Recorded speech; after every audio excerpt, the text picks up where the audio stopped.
Thank you.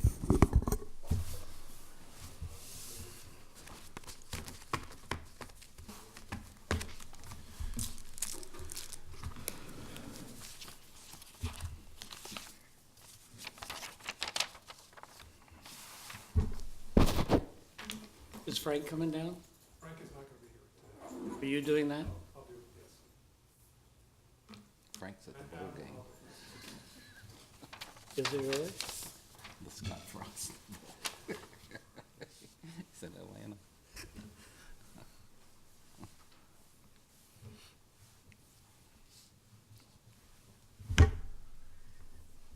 Mayor, I could also kind of give you an update on the letter that Brandon has in the reports. An update on the Brian Kaufman, or the 3B. Build America bonds? Okay. Well, I'll just call upon you for every item, okay? I think that's the way it's going to go today. Okay.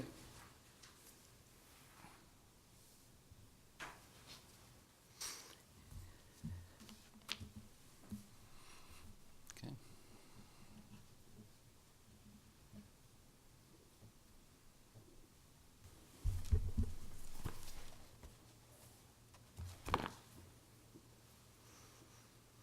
All right, I think the time has come, and that time is the time for the meeting of the West Haymarket Joint Public Agency. My name is Chris Beitler, Chair of the board. Tim Clares, Regent Tim Clare is here with me, as well as Carl Eskridge on our city council. Together we constitute the board of the JPA. The open meetings law, all of our meetings are under the open meetings law, and the law itself is posted in the back of the room for anyone who may have need to look at it. We invite public comment on our agenda items, and we do have a time limit of 5 minutes on each item unless extended. That takes us to agenda item number 3, reports and communications received. Under that section are noted 2 items, a letter from BKD that has been put of record summarizing the planned scope and timing of the audit of the financial statements, and also there has been filed a letter from our Finance Officer, Brandon Kaufman, with respect to the Build America bonds. I think Chris Connolly from our law office may have prepared to speak on one or both of those issues. That's Probably correct. not the latter. I don't think we have any updated information on the Build America bonds, do we? Well, a little bit from what's in the letter. Chris Connolly, Chief Assistant City Attorney. In terms of letter A there, the letter from BKD, that's just a standard audit letter that we get every year, and so there really isn't much action that needs to be taken on that. On the letter from Brandon, that was a letter that was written last week while things were still in flux as to what was going to happen with the Build America bonds with regard to the tax bill that was underway, was under consideration at the time. The tax bill was passed, and then Congress then passed a continuing resolution last Friday that did include a waiver of the pay-go requirements that would have taken the subsidy away from the Build America bonds. So the bottom line is, going into 2018, we do not have an issue with losing the subsidies in 2018. The continuing resolution took care of that for the time being. It's unclear to me how permanent that is at this time, but at least getting over into the next year is important because there's no chance of us losing the subsidies in 2018 now at this point. So we should be covered for that. And that goes back to what the board did back in November with its special meeting, which is kind of a duty to the public to kind of keep them informed as to what's been going on with this. So this is just sort of a continuation of that effort. Okay, can we count on you to keep it on your checklist and also Brandon's checklist? Absolutely. So as between the two departments, we don't lose track of what we need to lobby for on this? Right. We will. We've been in contact with Senator Fisher's office, and she's her office has been very helpful in providing information. All right, any questions of Chris? Nope. All right. Thank you very much, Chris. I don't think any actions required on these, so we'll move to agenda item number 4, approval of the minutes from the meeting held October 26, 2017. Is there a recommendation for approval of the minutes as presented? So moved. Second. Moved and seconded. Any discussion? If not, call the roll. Claire, Yes. Beitler, Yes. Eskridge. Yes. Agenda item number 4 is approved. Approval of the minutes from the special meeting held November 21st, 2017. Recommendation of approval of the minutes as presented. So Do moved. I hear a motion? Been moved to approve, seconded. Any discussion? Call the roll. Claire, Yes. Beitler, Yes? Eskridge. Yes. The minutes are approved.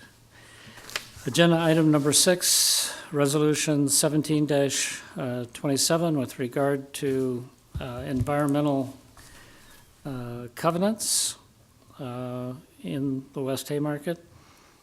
And presenting those to us, again, Chris Connolly from our Law Department.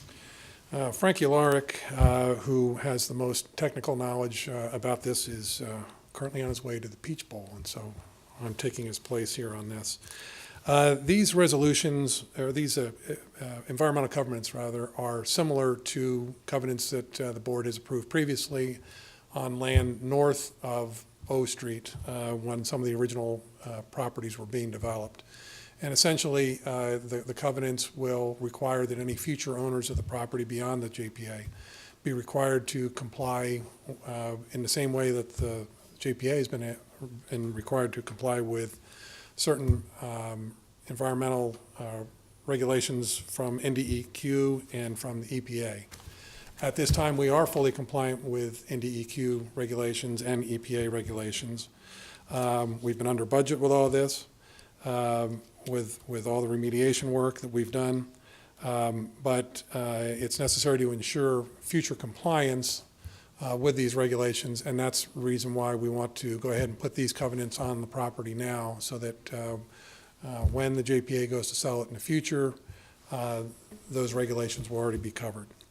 And there are two of them, two covenants, essentially blocks 4 and 5, which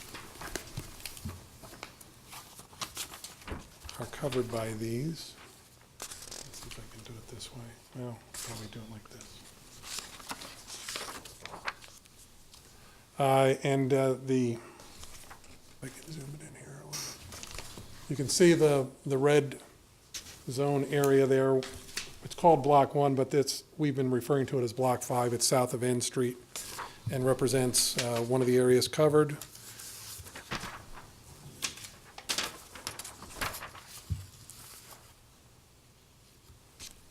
This represents what we've been calling Block 4, which is the property north of N Street and just south of the Harris overpass.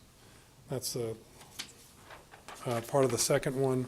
The other part of the first one here now is the second part of what we've been calling Block 5. And you can see it's really the southern end of it and goes down to K Street there. So these are the properties that are subject to these environmental covenants. And again, these are covenants that the JPA board has approved previously, and so we'll ask for your approval.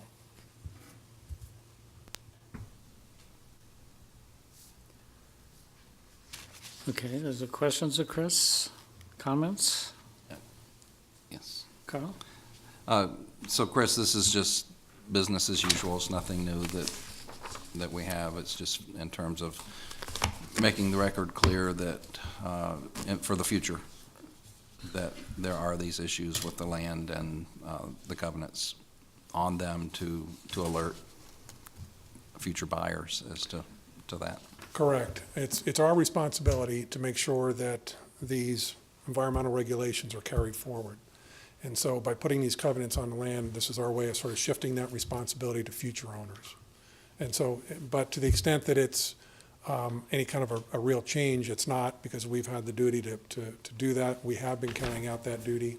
And so now we're just making sure that the next owners do the same. It's probably a question for Frank, so I don't know if you've got the answer, but DEQ, are we about done with DEQ and their oversight of this, or is that continuing? Largely, not entirely. There's still some pumping going on, and so we'll deal with those issues. That's more on the north end. It's not on these properties, but we are getting very close to the end, and hopefully we'll get. Frank would have to tell you how soon we could look for a no further action letter, but we are getting closer to that. Thank you. Chris, I assume there's nothing in these covenants that would apply to Lot 1, Block 11, as described on the attachment A1, that would preclude it being developed under the same terms and conditions that the blocks to the north were developed. I believe that's correct. I haven't gone line by line to see what all the restrictions are, but I don't believe that there's any concerns there that would keep it from being Okay. developed. I'm sure we're going to approve this, well, I'm not sure. I think we'll probably approve this for execution today, Right. but I would like to be assured that there are no differences. If you could check with Frank next week before this is signed. Before it's signed and before it's recorded. Yeah. Yeah, we can Okay. certainly do that. Okay. And this, Any other questions? I'm this sorry. imposes no additional requirements on the JPA. This is merely alerting, doing a filing that says for future owners, hey, you got to comply with these rules. That's exactly correct. Okay. That's the whole purpose of doing the covenant. It's our responsibility, but we have to make sure that future owners of the property do the same thing, and that's what these covenants will do. All right. Other questions or comments? And we're about done environmental cleanup. I'm picking up where Carl asked. We're about done with the environmental cleanup in the area, correct? That is correct. And we have done all of that. I guess we're waiting to get the final approval from EPA on that area north. Is that Right. There's correct? still some accelerated pumping going on there, and We're thinking maybe March or so that we'll be able to get that all wrapped up. yeah, I think there's another report that has to come out in the next several months, and then in DEQ would then have to make a decision as to whether or not we still need to keep doing that or not. And budget-wise, where are we with regard to budget on environmental? I know we're under budget. I don't remember the exact amount. I don't know if Adam would have that answer, but I know we are under budget.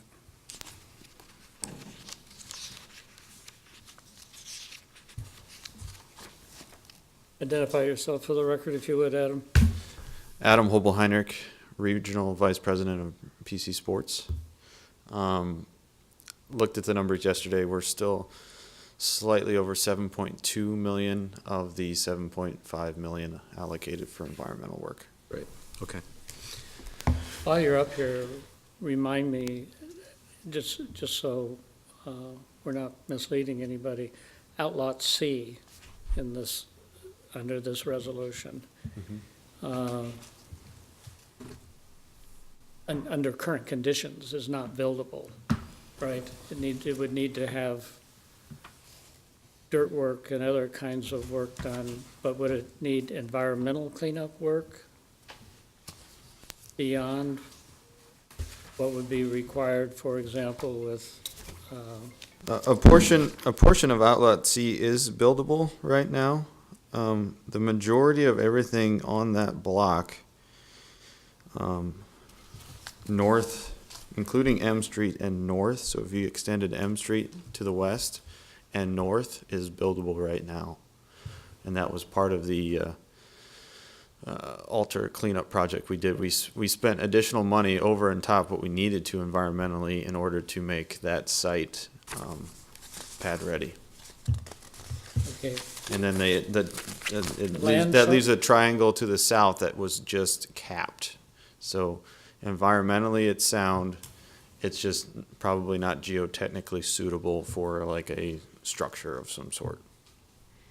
More, it had intended use of a green space in that scenario. Okay, Not to say it couldn't be done, but it would take additional funds for that, the kind of the triangle south of M Street there. I don't have the exact, I have an exhibit that shows the exact lines, but but just to clarify, the picture of Outlot C, to the extent that Outlot C extends north of M Street, that portion is buildable, is it not? yep, so the M Street, if you take it to the west between M and N, and from the railroad tracks to the east property boundary is all buildable area. We took out some geotechnically unsuitable soil and took care of it as part of that altar cleanup project. Okay, and it doesn't need any fill? It may need fill. We actually left it a little low on purpose. If there was a flood storage needed elsewhere and you just wanted to raise it up where the building was, or if you wanted to, you can always go up. You can't go down very easy in this scenario. So we left some of it a little low. But it's just a matter of trucking in a little soil where the building's gonna go, or, you know, if somebody had a need for a recess there or wanted a landscape feature or something where there was a low area, that was always available. So we wanted to be able to go up in that scenario. So you can always add soil. You can't take it away with these caps and the environmental caps we did. Okay, another thing I don't remember talking about was the vapor intrusion area shown in the red circles. What's that all about?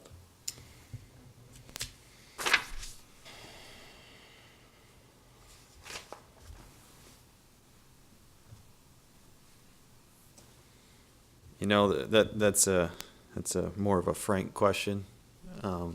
What I do know is with the clay cap, we've met the requirements we need for this to be built upon. So Okay. I don't know if this was more of an exhibit of what we did and cleaned up, or if this is a more ongoing thing. I do not know that answer. I'd have to leave that to Frank. Chris, could you put that on your list to talk to Yep. Frank about before we sign off? Absolutely. Okay. Any other questions or comments? All right, is there any public discussion on agenda item number 6? Okay. Watchdogs must be on holiday, Adam. All right, is there a motion to approve WH 17-27? So moved. Second. Been moved and seconded. Any further discussion? Call the roll. Claire, Yes. Beitler, Yes, Eskridge. Yes. the resolution is passed. Agenda item number 7, Resolution 1728 with respect to energy conservation measures and the exploration of that particular subject matter with respect to Pinnacle Bank Arena. Chris, you're going to talk about that too, I think. I am. Amoresco is an ESCO, an energy service company, that has previously been pre-approved by the city to do certain energy conservation measures for a number of buildings. And through the course of time, SMG got in contact with Amoresco to take a look at the arena to see what kind of energy conservation measures could be done there as well. SMG has developed a lot of data themselves, and they shared that with Amoresco, but they started to do some work to see where we could find some savings in updating some of the equipment, in particular the lights here, to help save some money. The bowl lights in particular, the ones right over the floor, are the ones that would probably be able to, if we made changes, would be able to save the most amount of money. I know the arena's pretty new, but the technology that's available now was not available at the time for those particular lights at the time of construction. And so that's one of the points that that are going to be looked at. There are going to be other things, though, as well. Some controls and that sort of thing are also going to be reviewed. The way these ESCOs work, though, is that they do a preliminary audit, and then they do what's called an investment grade audit, which is the more formal review of the data and a little sort of semi-design work. And then they come back with recommendations for the customer to say, here's the things that we think you ought to do to make this as energy efficient as possible. At that point, they would then get the contract, presumably, to do the installation work. And the savings that are realized from the improvements that are made would pay for the costs of the construction. And by using state statute, which we would be doing here, there would be guaranteed savings that the company would have to provide. Now, this cost of $37.60 on this for doing the investment grade audit is a fantastic price for us.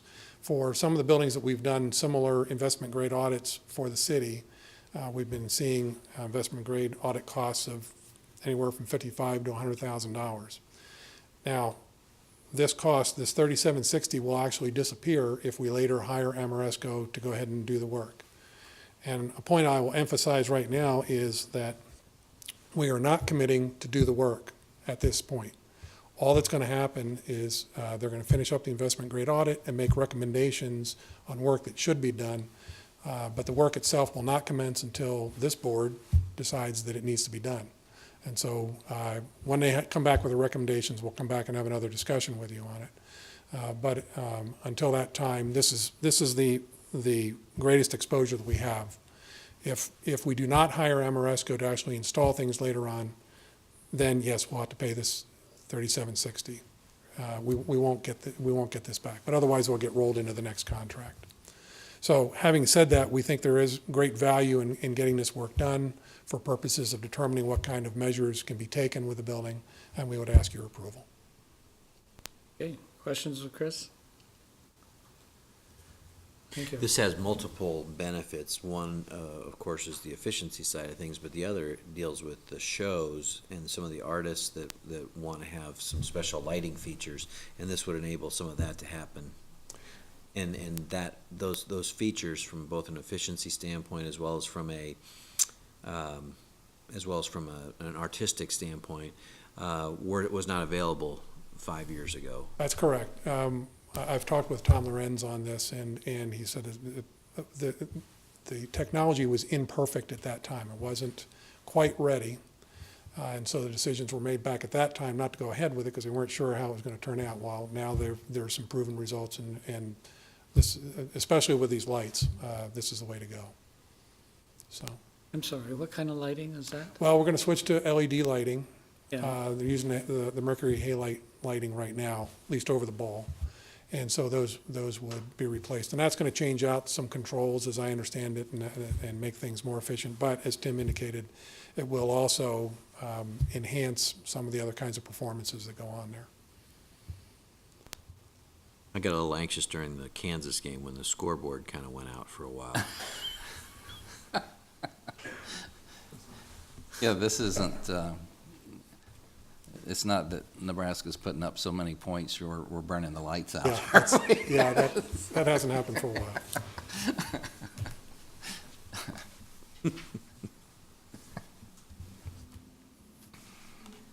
Okay. Is there public comment on this particular resolution? Seeing none, is there a motion to approve 1728? So moved. Second. Moved and seconded. Any further comment? Call the roll.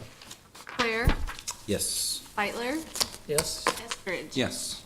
Resolution 1728 is passed. Agenda item number 8, Resolution 1729, relating to the Construction Management Services Consultant Agreement with Adam and his group, and Adam's going to talk about that. Okay, I'll just quickly do an introduction here on it. Earlier this year, we executed, you approved an agreement with PC Sports for their consulting services as they've been, and management services as they've been doing for a number of years now. And so what we're asking the board to do today is to approve an extension of that. The original contract called for a series of, I think, 3 extensions, for 1-year extensions, with the fees being adjusted, and Adam can talk about the adjustment in the fees. The other thing that we changed here a little bit was cleaning up some of the insurance language. Last year at this time, or earlier this year at this time, we were in the process at the city of going through changes in some of the insurance language that we were putting into our contracts. That's now completed and now shows up in here in this document as well. So with that, I'll turn it over to Adam. Yes, so happy, looking forward to working with you guys hopefully for another year. What we did was took a look at where we were last year, current workload, what workload we see coming up. Basically, this is a not to exceed of $66,000 based on hourly rates. So if we're asked to spend the time, we'll spend the time, and that's what we bill. And if we do not need to spend the time, we do not charge for it. That's shown by we came in about 40,000 under our cap this past year. So we made some adjustments and lowered the cap for 2018. So continue to work with you guys, do some small project management and knowledge base with the West Haymarket, working with any development needs you guys have, and just basically on-call services. Are your fees generally higher or lower than lawyers' fees? Significantly lower. Oh, I'll beg to differ. all right. Do you want to compare, Tim? Any public comment on this particular item? Seeing none? I'd like to just say that I appreciate the work that Adam does. He does a great job. He's timely. He answers questions and gets back to you as quick as I'd like to have it happen. So I appreciate everything he's done. Appreciate that. Amen to that. Yes. All right, no public comment. Is there a motion to approve 1729? So move. Second. Moved and seconded. Any further discussion? Call the roll. Claire, Yes. Beitler, Yes. Eskridge. Yes. Agenda item number 8 is approved. Agenda item number 9 is the setting of the next meeting date. Without objection, that will be Thursday, January 25th, 2018 at 2:30 p.m. in the City County Building, Council Chambers, first floor. Is that satisfactory with you, gentlemen? Yeah. Yeah, okay. Is there a motion to adjourn? So moved. Second. Been moved and seconded to adjourn. Call the roll. Claire, Yes. Beitler, Yes, Eskridge. Yes. we are adjourned. For the last time this year.